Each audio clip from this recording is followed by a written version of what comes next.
Welcome to Seaside Quilting Tutorials today.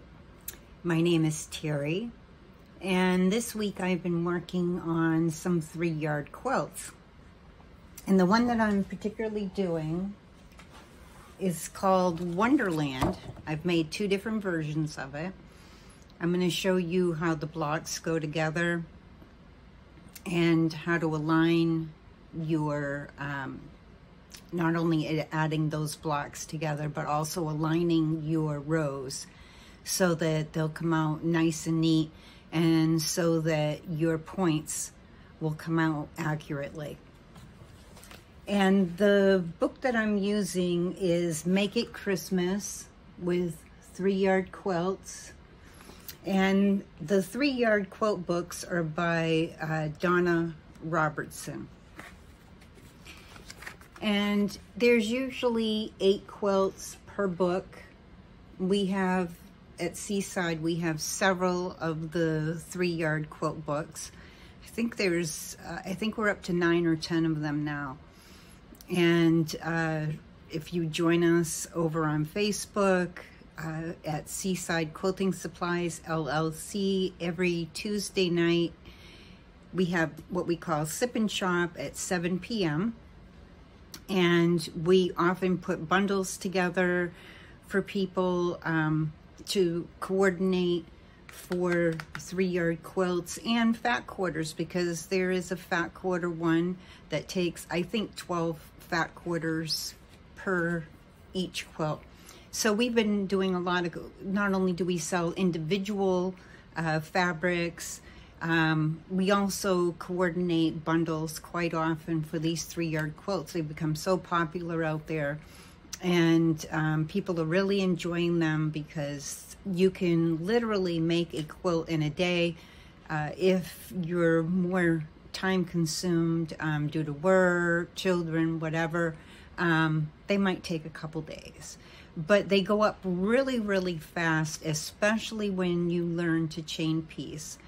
And I've done a separate video on chain piecing, and also a separate video on combining, making your half square triangles, HSTs, and achieving accurate points when you're putting those HSTs together. So the one that we're working on today is this one right here, which is Wonderland. And so I'm just going to quickly show you how the blocks go together. Each one of the blocks goes together exactly the same way. So if you chain piece, these go by really super fast. So I'm just going to adjust my camera for a moment so that you'll be able to see what I'm doing.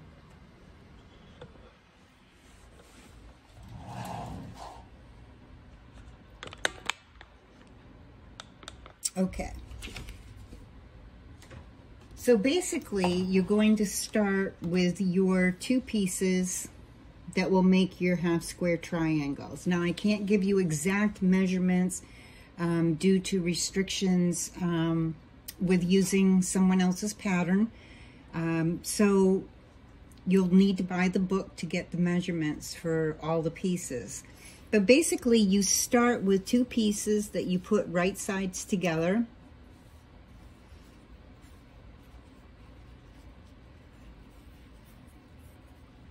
And you'll cut out all your squares for your half square triangles. I really recommend that you go ahead and cut all your pieces ahead of time. When you're doing this, I highly, highly recommend that you starch, open up your fabric, starch it, press it, and then refold it. Because as fabric is going through machinery and then being folded by machines and then put on to bolts and sent to shops, as they're wrapping around bolts, sometimes they get askewed and they might be wrinkled in there. You have those hard pressed lines, and it's just, it makes it smoother. You're gonna get more accurate cutting if you go ahead and starch and press your fabric ahead of time, then refold it for the cutting of it. The reason for starching is to stiffen the fabric so that it has less chance of stretching out of shape during your sewing, cutting, sewing, pressing, and so forth as you go through. So back to the half square triangles, you take your 2 squares, you're going to draw your line down the center, and then you will stitch 1/4 of an inch on each side of that line, and you will cut on the line down through that diagonal center, fold them open, press them, and then you will have your half square triangle.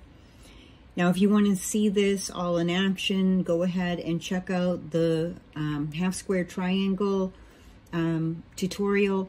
I'm trying to keep tutorials a little shorter so they're easier to watch, get your information, and move forward. So I'm splitting them up a little bit more to make this easier for everyone. So you take your half square triangle, and like I said, each one of your blocks is going to go together exactly the same. So this is my strip piece that this is going to attach to, and each one you will have the main color of the block that it's going to be a rectangle that it's going to be attaching to. So you will have that main color aligning to this piece, and the same color as the rectangle, rather. My words are twisting up on me today. The rectangle that you're attaching to, the same color will be up here in this corner. So you will do the ones like this, and then you will do your opposite color ones separately. What I did was I chain pieced all of my half square triangles, then I cut all my lines down in the center, folded them open, pressed them. Then I chain pieced all of these pieces together, pressed them open, and then when I chain pieced all of these to all of the larger rectangles.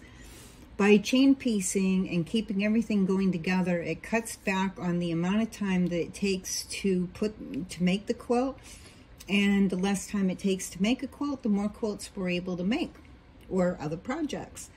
So it just makes sense to do the chain piecing. Now, you don't have to do chain piecing if you want to do each individual piece at a time and create each block on its own. You can, that's perfectly fine. You can do it that way. But I have to make quite a few, and I'm working on other projects to do tutorials on, so I've got to do these as quickly as possible. So now that I have my half square triangle, I'm just going to put right sides together, and you'll see that the color piece that matches the rectangle that I'm going to be attaching to is up here, and the other piece is down here. Now, I tend to clip this corner with a little clip. You can use pins, whichever works best.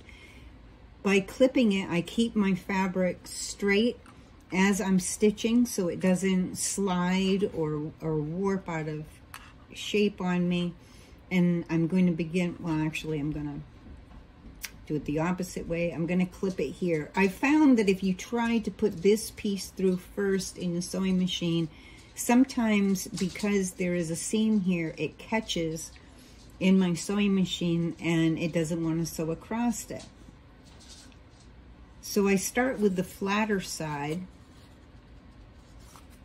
and I'm going to sew my 1/4 inch. I'm using scant 1/4 inch on all of my pieces, including my half square triangles.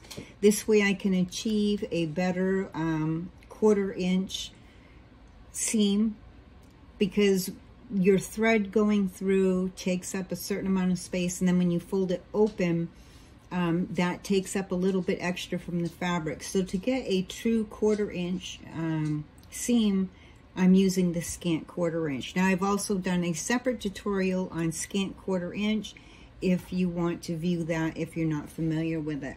So let's go ahead and sew this piece. I have my leader piece in, which I've talked about in another video.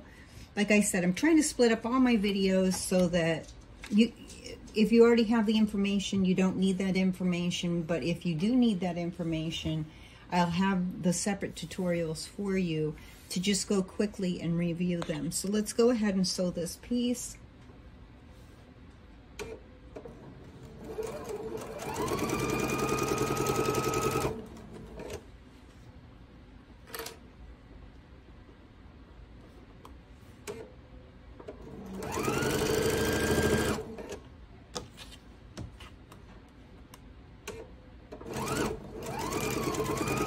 And then I always put my ender piece in, and then I just snip between these two.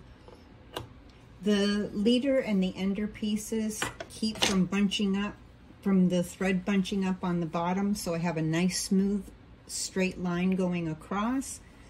By using an ender piece, I don't end up with a long piece of thread that I have to snip. I just keep using, I use these multiple times. I'll probably use these 40, 50 times before I'll grab some more scrap fabric and make some other ones. So then you're just going to press this, and I have my seams going towards the rectangle piece. It just helps you to have less bulk in your seams that way, because I already have a seam up here. So by folding it down towards the rectangle, the seam will go down this way and I won't have as much bulk. If I was to put it up this way, I'm going to have a lot more bulk in there when I go to sew again. So it's just better to have it go down. And I just finger press that. And then I'm going to press it. And I don't have my quilter's clapper over here at the moment, but usually I will put my quilters, and don't iron, just press. Usually I'll put my quilter's clapper on there for a couple seconds to make that a little bit flatter. It's way over at my ironing board at the moment, so rather than stop the video to go get it, I'm just going to go ahead and move forward. So now when you look at your instructions, you will see that you want to have this go against your next rectangle with these two colors against it, and the same color of it will be over in this corner. And each one of your blocks is going to go together exactly the same way. So like I said, I chain pieced all of these, and then it was easier to just have them all ready, flip them over, and then I used some clips, or you can use pins. And the reason for clipping and pinning, now this, you know, a lot of people will look at this and they'll be like, oh, I don't need any pins, I don't need any clips, I can just sew straight across this, it's going to be perfectly fine. But what happens is, when you're stitching, your feed dogs are feeding your fabric through, and they're grabbing and pulling that fabric through.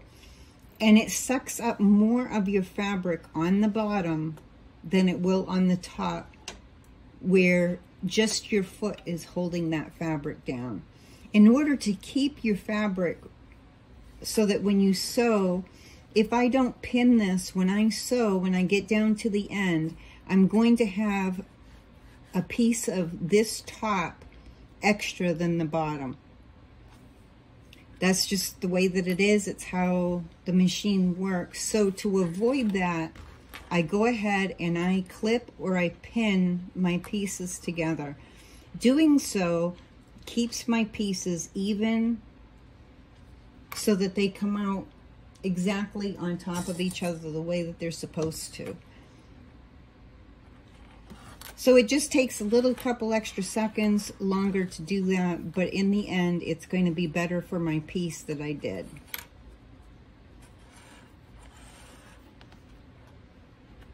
And if you see that your fabric, see how by putting these together, there's a little bit of a bubble there.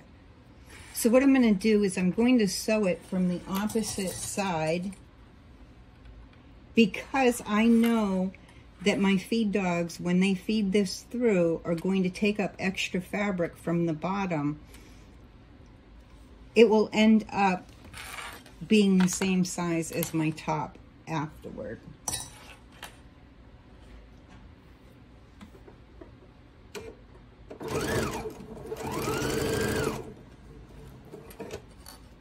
And what causes that is the fact that my fabrics are a little bit different. One's a batik, one's not a batik. And even though I starched them, and even with my other pieces that were all the same fabric, they did the same thing. And so now my pieces, because I put the one on the bottom that had the bubble, they're going to match up better to each other. And I just make sure that they're aligned nicely. And continue to sew. And I'll put my ender piece in there.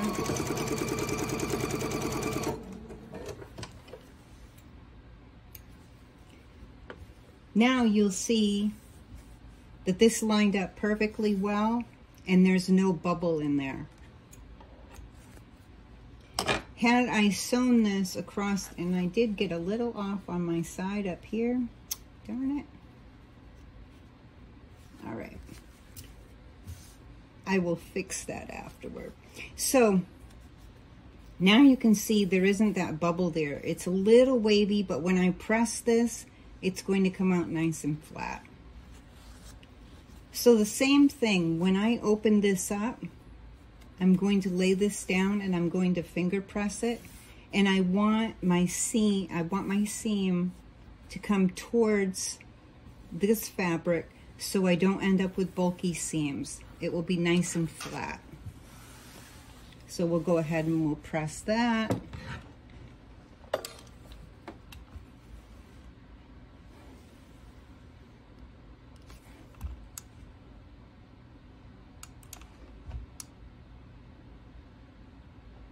And like I said, usually I'll take my quilter's clapper and stick it on there for a couple seconds, which flattens out my seam a little bit more.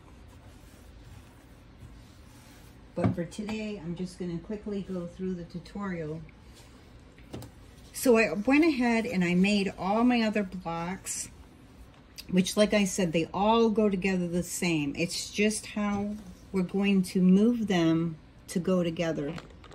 Let me move my camera just a little bit so you can see how this block is exactly put together the same as this block.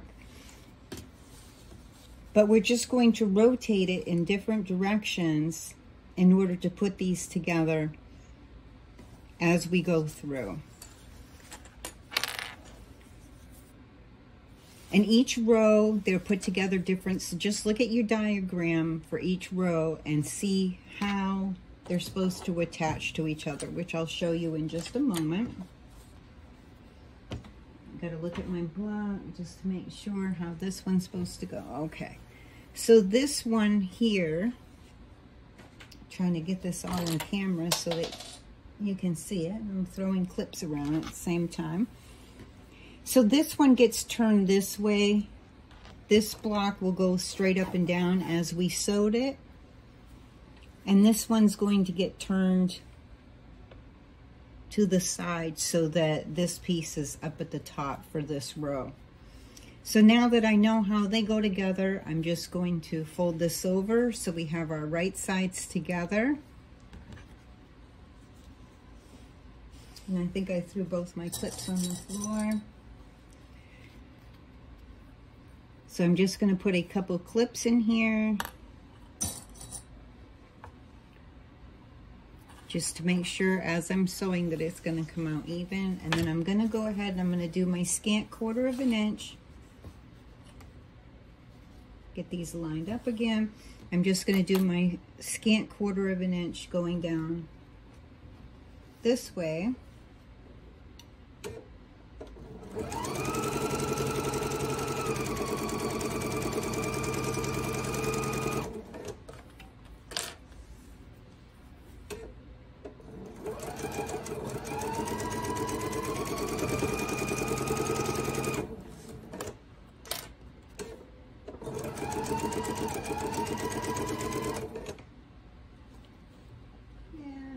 lost my piece someplace. So I'll just make a new one. I like to have a leader and ender at all times going through my machine. This saves on thread. And like I said, the next time I go to sew, I already have my leader piece in. And I don't have to cut my thread with my machine because I have that piece sitting there, and I can just go ahead and snip this from the bottom. And then I'm all set, and I'm all ready to go ahead and sew right away when I go to attach this.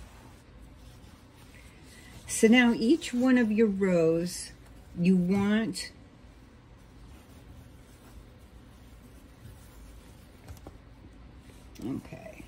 so each one of your rows, you're going to have your main seams between each of your blocks going in a different direction.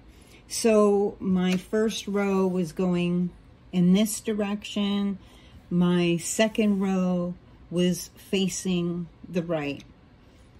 And I keep changing it back and forth as I do rows so that when I go to put my rows together, my seams will match up and lock together better. If they're all going in the same direction, you're going to end up with bulkier seams. It's harder to line them up accurately. So you want each row for your main seams between your blocks to be going in opposing directions. So on this one, let me see, I have them, since it's an even row, it's going towards the right. The odd rows were going towards the left. So I'm going to make sure that I press this one. I always double check before pressing. I double check before cutting.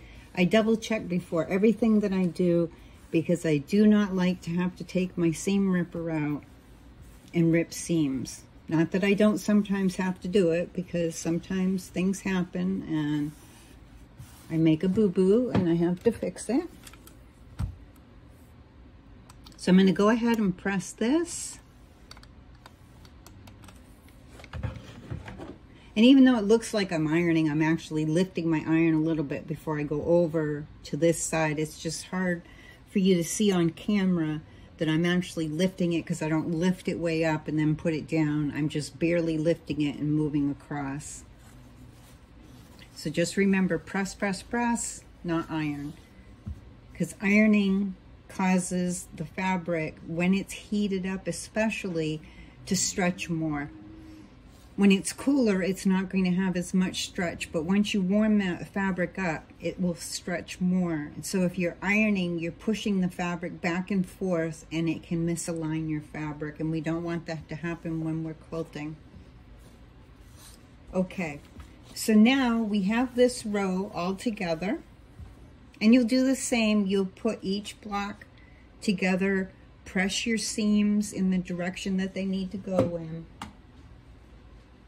And then by the magic of camera, we have the rest of the quilt ready.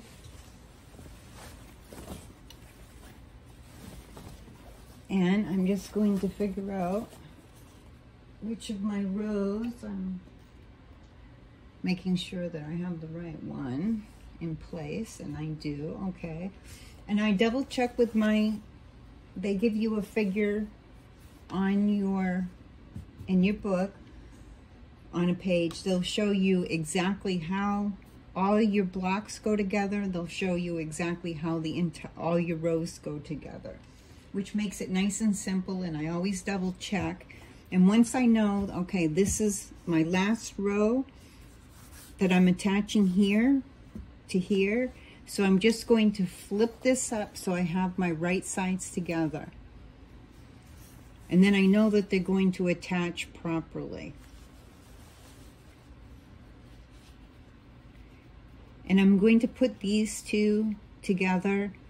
And since these I press towards the dark side on all my half square triangles, see how the seams are in the opposite directions?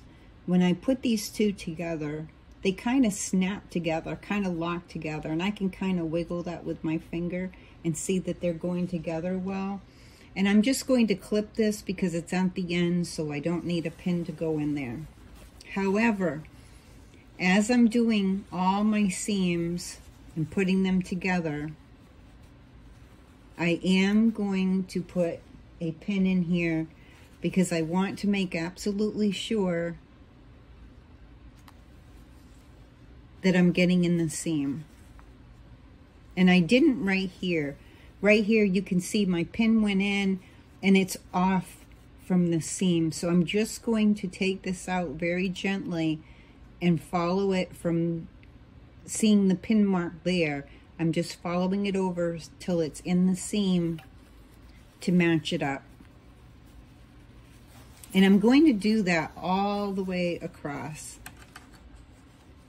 Matching up my seams, putting my pin in. And for my, when I'm putting seams together, I use pins. If you use clips, sometimes you won't have these exactly matched up the way that you want. And I do that for every single seam. I open it up, I double check it to make sure that it's in there nicely. I don't just trust seeing the pin next to the seam.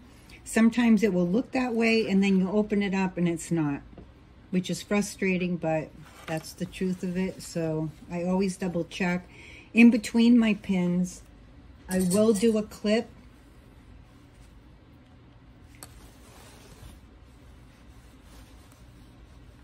And I'm just going to go ahead and I'm going to match all of these up very quickly. Get them together.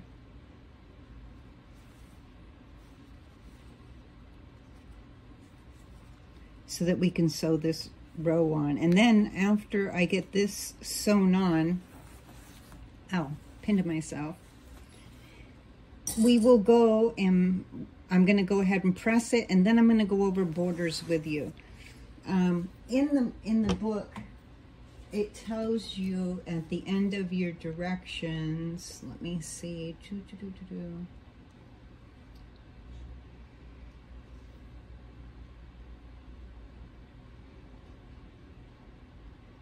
it tells you when you attach your borders to go ahead and sew your border on and then to trim it off at the bottom.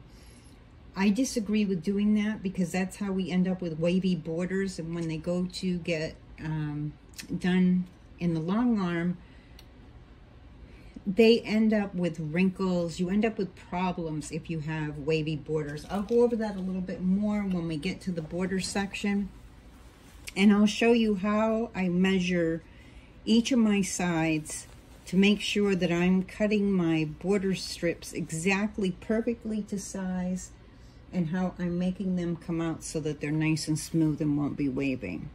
Now, when you get to a section where you have points, I'm making sure that my pin goes in at the top of that point. And you can tell the top of the point by this crisscross mark here. And I'm going to make sure that my pin goes in the top, straight down. And you can see, even though I went straight down, it's not lined up perfectly on the bottom. My pin is off on the bottom. So I'm going to open it up and I'm going to move. Actually, it's not straight in the point even here. So I'm going to take this pin out and I'm going to put it back in from the bottom.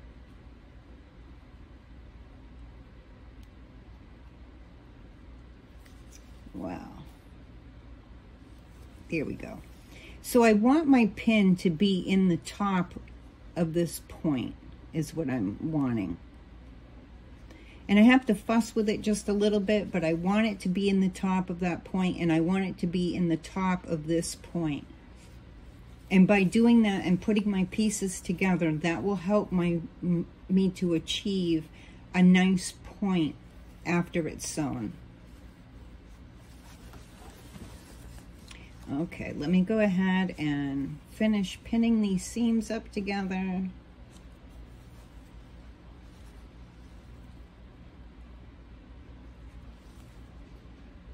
And I will re-show that when I get down to the, is there another point? I don't have another point on this row.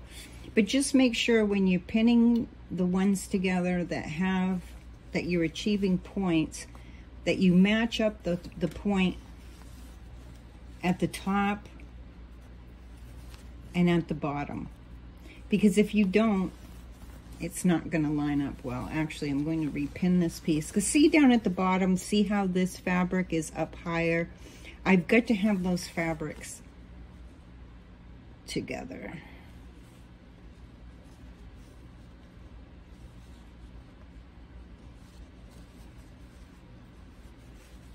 And sometimes when you're pinning, we end up pushing the other fabric up with that pin.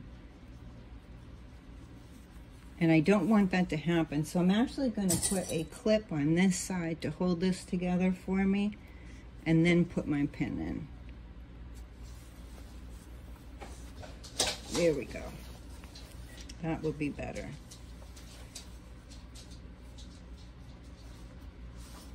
And I'm a little bit fussy when I'm putting my rows together to make sure that they line up well, so that when I sew, they come out nice and smooth.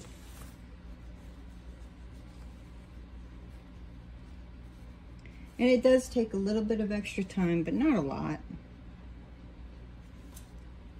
But this is probably the most time-consuming part, where I chain piece all my pieces together. They go by quick, quick, quick. And then when I get to my rows, it slows down just a little bit because I am a little extra fussy with them. Okay, I need to stop pinning myself today. Get my iron out of the way over there. I've got this upside down. And how I have it pinned to sew it. And usually what I do is I'll sew 2 rows together, then I'll sew the next 2 rows together, then the last 2 rows together, and then I will sew those 3 sections together. It just makes it a little bit easier and a little bit less bulky on your table to deal with. But you can do whatever works best for you. That's just what works best for me.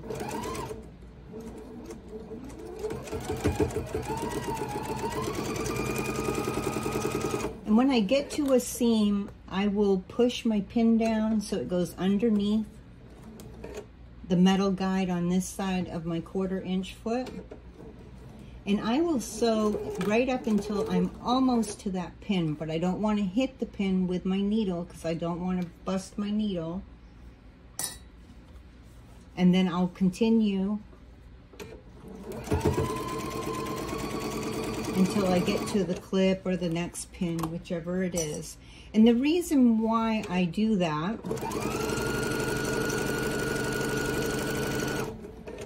is because I want to use my needle to replace my pin. So I want it as close to the pin as possible because it will hold that seam in place for me so it doesn't shift while I'm sewing.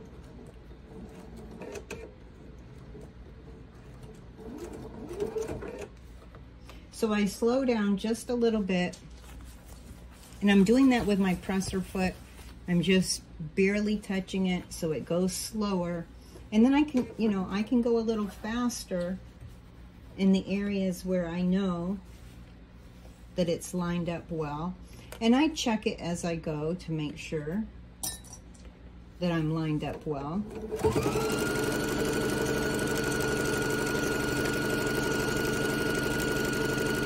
But then once I come to that pin, once again, I'm going to slow down a little bit.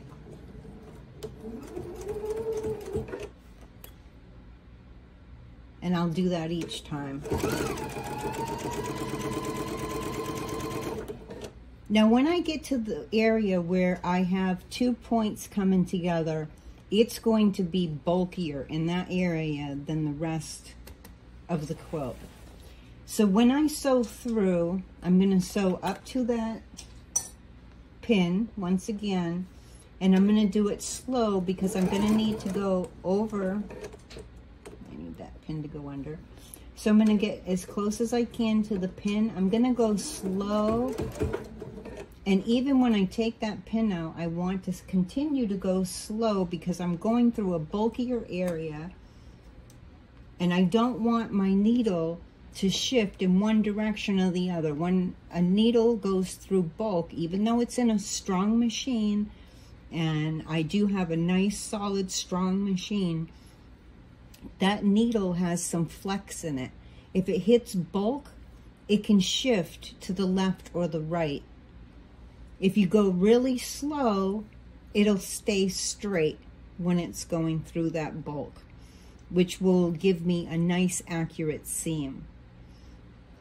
If you have too much bulk, which I don't in a quilt like this, but if you were sewing a denim quilt and you came to bulk like that and you didn't slow down, your needle can shift to one side or the other and it can break.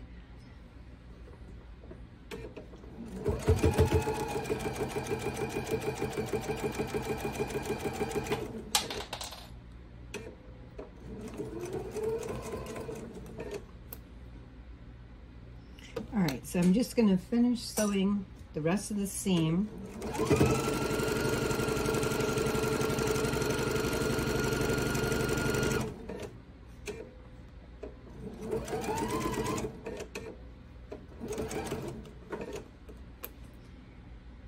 And I'm going to pause because I need to press this and I need to move the camera over to my cutting table so that I can show you how I measure and set up my borders.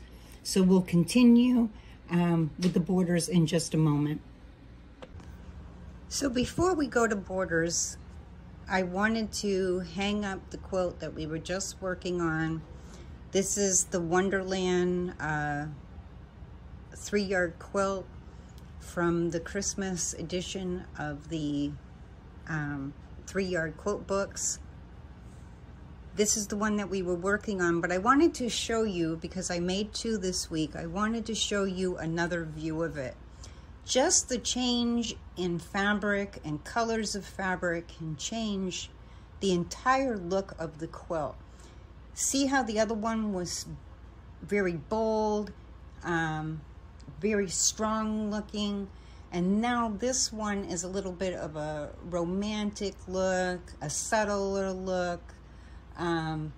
But just by changing your fabrics, you're able to change that pattern so it's individually your own by picking out your own 3 yards and putting them together. So I just wanted to point that out and let you have a different view of it. Welcome back to Seaside Quilting Tutorials. We are talking about borders now. And when we do borders, I do not want to just take this long piece, sew it to my side, and then when I get to the end, cut it off. Let me adjust my camera so that you can see. So I don't want to just sew it, and then when I get to the end, have this big long piece and just cut, cut, cut. What will happen is if you add several borders together that way, you're going to end up with your borders being wavy. So when they go to be long-armed, when we long-arm a piece, these borders will be wavy and sometimes we'll end up with creases in those borders, especially the wider the border. So to avoid that,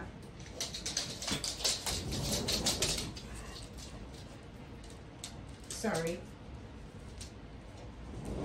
I have pets and they decided to go out.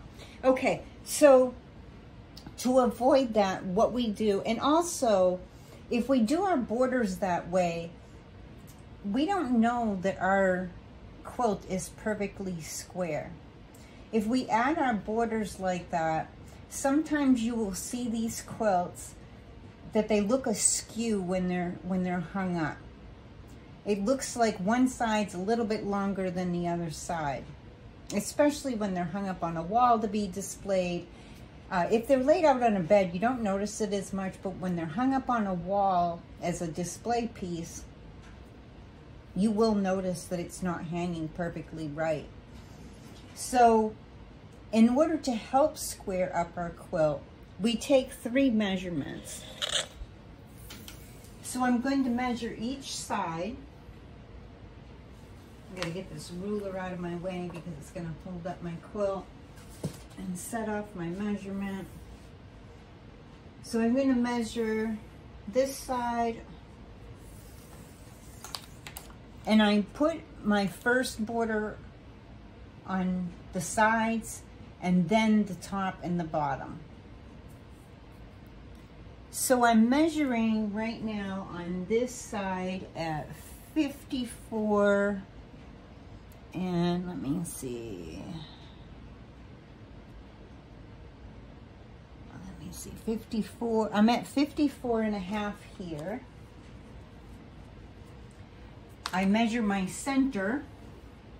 It does matter because we want our quilt to be nice and squared up. And I'm just a tad over 5.5. I'm at 5 6/8. Or 54 6/8, sorry. I'm just looking at the 5 down there. But 54 6/8, 54.5. I think it was like 54 5/8 here. So then I'm going to measure the other side to see where I'm landing for a measurement over here. And I'm at 54 5/8 over there. So what I'm going to do is I'm going to go by the sides, and it will end up squaring everything up. And I will cut my piece to the 54 5/8 long. Once I've done that, and for the sake of time, I'm just going to show you how I would give you an example. I'll do all my cutting and putting on later. I don't want to take my piece that I've sewn together to make it longer. I don't want to put that seam at the middle of my quilt. Because if I do that, that seam's gonna stick right out. And their eyes are gonna go right to that seam. So when I cut my piece, I will measure it, and I will cut it the length that I need it for my quilt. And we're just going to kind of pretend that I've done that. Then I'm going to take my piece. Actually, I will just measure it and cut it now because it will make it easier. I want to make sure I show this to you properly, because this is where a lot of people have problems, is when they put their borders on. So let me just measure this out. And I'm going to cut it right at that 54 5/8. Grab my ruler.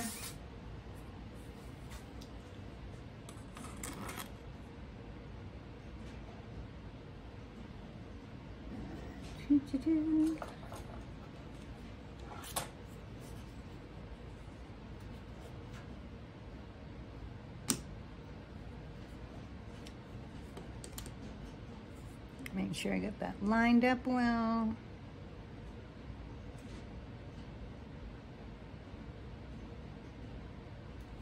Okay. Now it's the size that I need it to be. So what I'm going to do is I'm going to find the center of my quilt. So the center will be, I'll be 3 blocks to the top, 3 rows to the bottom. So my center is right here. I'm going to take my border and I'm going to fold it in half. Now that I have it cut to the exact size that I need it, I'm going to fold it in half, and I'm going to make a crease mark right there in the middle.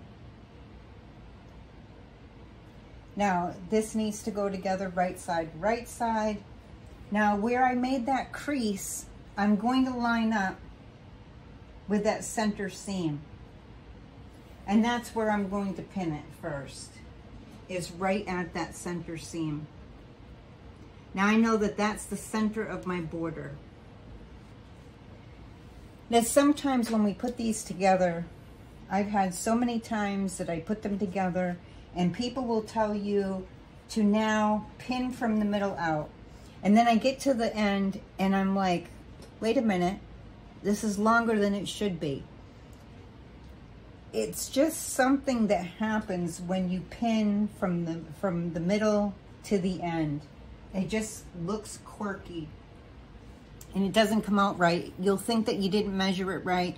Then I've ended up cutting my border thinking that I didn't measure it right, and then ended up with a short border. It can be frustrating. So what I do is I pin the end.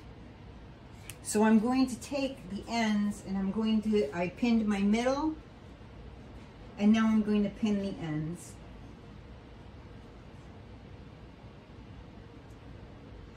And what I do is a gradual process. Just shake this into place a little bit so that that lines up.